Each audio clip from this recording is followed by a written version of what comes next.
WNBA players are out here crying racism, while the playoff ratings have completely tanked since Caitlin Clark left. Seriously? You have the audacity to blame racism for the collapse? The moment Caitlin stepped off the court, the entire league fell apart. And now, instead of owning up to how badly you've messed up, you're pointing fingers. What a joke. The ratings have plummeted, fans have checked out, and all you can do is play the race card like it's some magic excuse to cover up your failures. Let's just say the ratings aren't the same with Caitlin Clark and the Indiana Fever now eliminated. Game 1 of the Aces Liberty matchup on Sunday drew an average of 929,000 viewers. Was down nearly 50% from last Sunday's Fever Sun contest. By the way, not only was viewership down, but attendance was as well. We don't want fans that are going to degrade us and call us names. I mean, we already see what's happening in the world. Something needs to be done, whether it's, them checking their fans or this league checking. We all know what this really is. It's an attack on Caitlin Clark. Caitlin Clark's the wrong face for this league because her fans are so racist. Face it, you failed to protect the one player who carried this entire league on her back, and now you're scrambling like clueless amateurs. You didn't protect Caitlin Clark, didn't build up any other stars, and now you're watching the whole thing crash and burn. So go ahead, keep whining and blaming everyone else. It only makes you look weaker and more pathetic. This mess is yours, and it's only getting worse by the day. Should your scenario take place, Jason, and it steadily declines, I wonder, this actually needs to be studied. What other sports league has diminishing ratings as you get closer to the championship? That would actually embolden the argument that there's a certain guard that now plays in Indiana truly should be the logo of that league. Since Caitlin Clark exited the playoffs, it's like the league hit the self-destruct button. Ratings have tanked so hard they're practically burrowing to the center of the earth. And let's be real, nobody's surprised. When she was on the court, people actually cared. They tuned in, they showed up, and the WNBA felt alive. Now, it's a ghost town. The numbers don't lie, and neither do the fans. Clark brought in viewership that skyrocketed by an insane 400%. We're talking NFL-level ratings. Her games pulled in 1.8 million viewers, and now that she's gone, the league is left with a measly 900,000 for Indiana versus Connecticut. The ratings, I believe, 2 Sundays ago with Caitlin Clark, she drew 1.8 million viewers on an NFL Sunday. This past NFL Sunday, Asia Wilson drew 900,000. Seriously, half the audience just poof disappeared. If that's not a clear sign that the WNBA's appeal crumbles without Caitlin Clark, I don't know what is. Attendance used to be packed with 18,000 screaming fans when Clark was lighting up the court. Now, these stars are lucky if they're playing in front of 8,000 people. What happened to all that hype? Oh, right. It vanished the second the real reason people were tuning in walked out. Now the WNBA is running around clueless, pretending they can keep things afloat, but without Clark, they're barely keeping their head above water. The 2023 season, the WNBA had grown by 40% viewership from 2022 to 2023. But with Caitlin Clark's arrival, it's grown by 400% viewership. What that means is if the WNBA were continue to grow at the rate it grew from 22 to 23, it would take until 2028 to do what Caitlin Clark did this. But of course, instead of looking in the mirror and figuring out how to grow the league, they're out here whining and crying about racism. Give me a break. How about focusing on the real issue, like the fact that nobody wants to watch games that are duller than watching paint dry? Crying foul won't bring those fans back, and it definitely won't fill up those empty seats. If they're so woke, they should be wide awake to the truth. Caitlin Clark was the one drawing in the crowds and boosting viewership. Her stardom pushed the WNBA's numbers up, not some imaginary conspiracy they're trying to push. Number of viewers for WNBA games that Caitlin Clark is not in is like 3 to 4 million. When she's in the game, when it's her game playing, it's like 17 million. Well, I also look at the attendance in the arena. Yes. It's 8 to 10,000 everywhere else. Caitlin Clark, 17, 18,000. Let's talk about how the league treated Caitlin Clark, shall we? She took brutal fouls all season, got knocked around like a punching bag, and what did the WNBA do? Nothing. Zero. Zilch. How can you call yourself a professional league when you can't even protect your top players? It's pathetic. They didn't stand up for her when she was on the court. But now that she's out, suddenly they're all about empowering women. Yeah, right. Tell that to the fans who stopped watching because the league let its brightest star get pummeled with zero accountability. This is not a new thing. Sure. This is, in that way, I do think Caitlin's being used as a pawn. Caitlin didn't bring CISM to the WNBA. This has been happening, and that, I think, is what's been such a shock for all of us. If anything, that's the real disgrace here. The WNBA has been exposed. Exposed for being unable to hold on to its own audience, failing to protect its players, and now using race as a crutch to distract from their own incompetence. And guess what? Fans aren't buying it. They see through this nonsense. They know Caitlin Clark is the reason they tuned in, and the second she was out. So were they trying to blame that on racism instead of admitting they failed to build up more stars? It's laughable.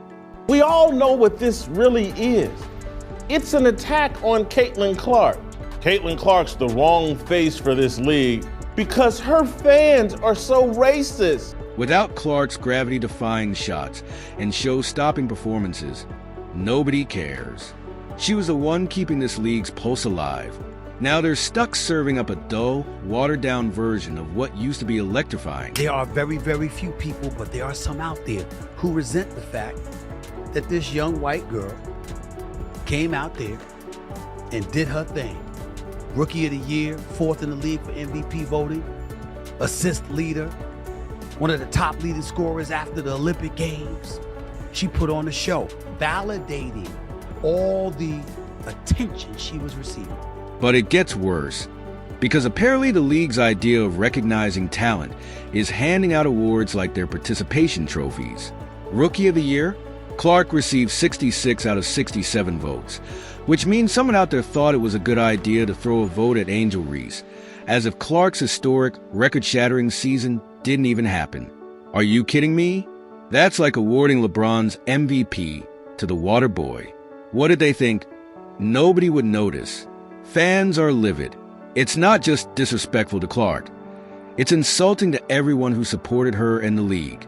Ever since, Angel Reese had that injury, to me, and also coming off of Olympic break, Caitlin Clark separated herself. Yeah. She should have been unanimous. Now to celebrate her, one thing that people forget is as a rookie, she was the most blitzed player in the WNBA, and she still put up 19, 5, and 8 assists. This little stunt reveals the WNBA's true colors. They want to preach equality and fairness. Yet when it's time to actually honor the player who carried the entire season, they pull a cheap move like this. Was it just incompetence? Or was there something uglier at play? Because that's exactly what people are wondering. Fans are asking straight up if race played a part in this ridiculous decision. Was the league trying to avoid giving Clark unanimous recognition because she's white? Because if that's the case, it's not just bias. It's flat-out racism. Don't even try to twist it any other way. The question is, who did it? Speak loud and clear, raise your hand, all that good stuff.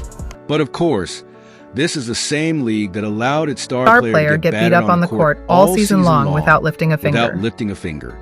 Clark was getting bodied game after game with zero protection from refs. The WNBA didn't just fail to protect her. They chose not to. And yet they want to turn around and scream empowerment? What a joke. No wonder fans are turning off their screens. Why would anyone want to support a league that can't even safeguard its own future?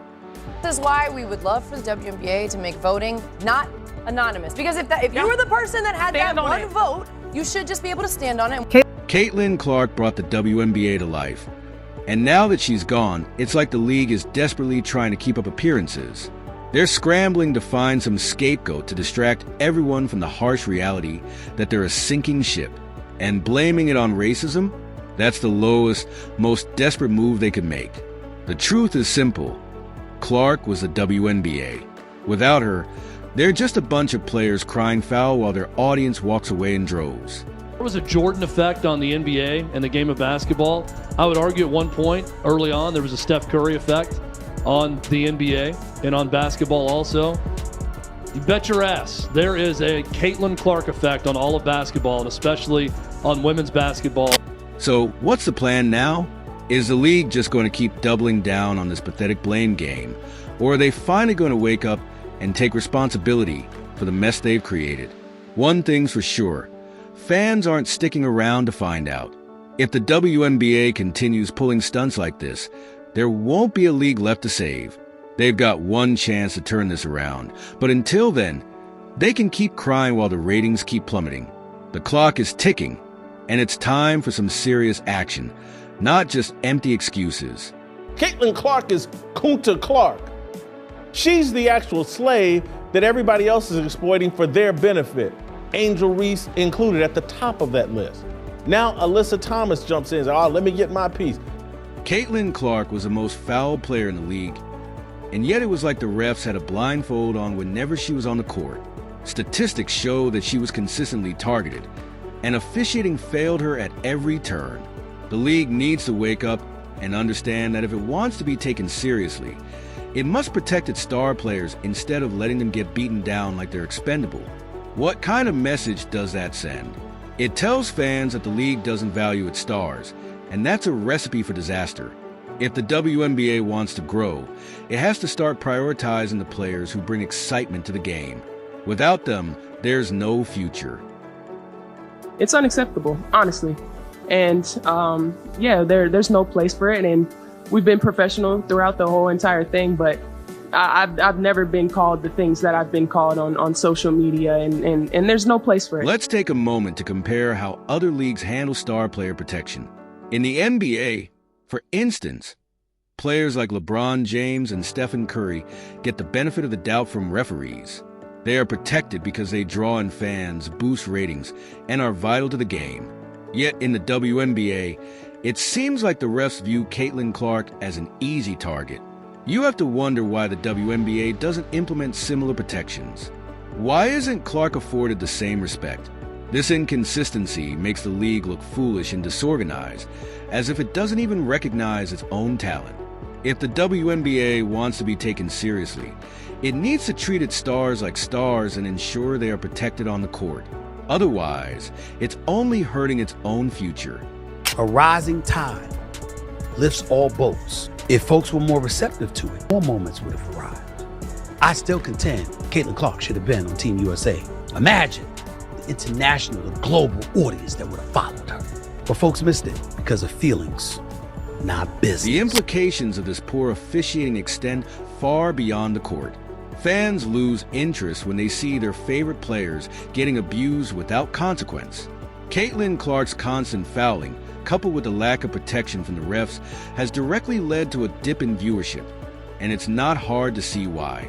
Who wants to watch a league where the stars can't even play without being manhandled? The excitement of the game fades when the main attraction is sidelined due to reckless play and subpar officiating. It's a recipe for disaster, and the WNBA is paying the price. Do you want me to just say I told you so, or are you willing to say, Stephen A., you did tell us? Really? Caitlin Clark is the golden goose? The WNBA has two choices. Either figure out how to build up talent that people actually want to see, or keep crying while their ratings plummet. But this constant whining isn't just annoying, it's self-destructive.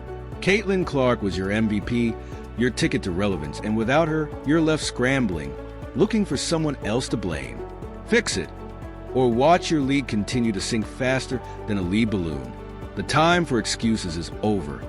Either step up and make the necessary changes, or fade into irrelevance. If you've made it this far and are enjoying the video, don't forget to like, subscribe, and turn on all notifications. We know watching this video takes some of your time, and we truly appreciate you sticking with us. Your support helps us bring you more great content.